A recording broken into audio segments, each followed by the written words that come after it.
So hello guys, Bangladesh কিন্তু জিতে গেছে।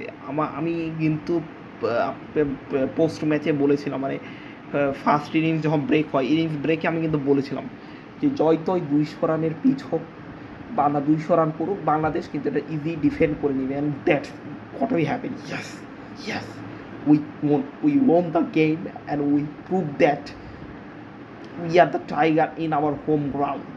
আমাদের হোম গ্রাউন্ডে আমরা আনস্টপেবল, আমরা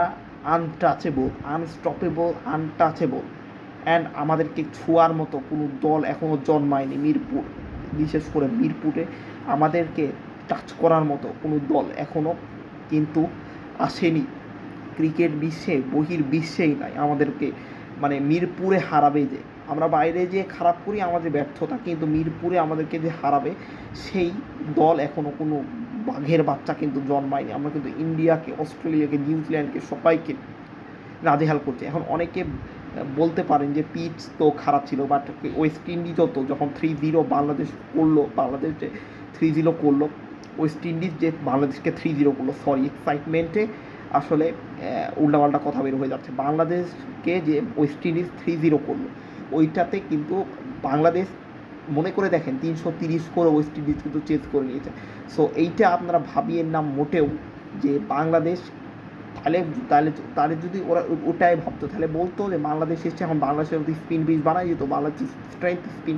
সো এই বলে বাংলাদেশের এই জয়কে ছোট করার কোনো কিচ্ছু নাই। হ্যাঁ, তবে আরেকটু ভালো পিচ এক্সপেক্ট করেছিলাম, but as a point of view, on ODR point of view থেকে এটা ঠিক আছে, বিকজ আমরা তো কোয়ালিফাই করতে হবে না আমাদেরকে, আমরা তো কোয়ালিফাই করতে হবে। T20-তে এর থেকে অবশ্যই আমরা বেটার পিচ 160-170 উইকেট দেখতে চাই।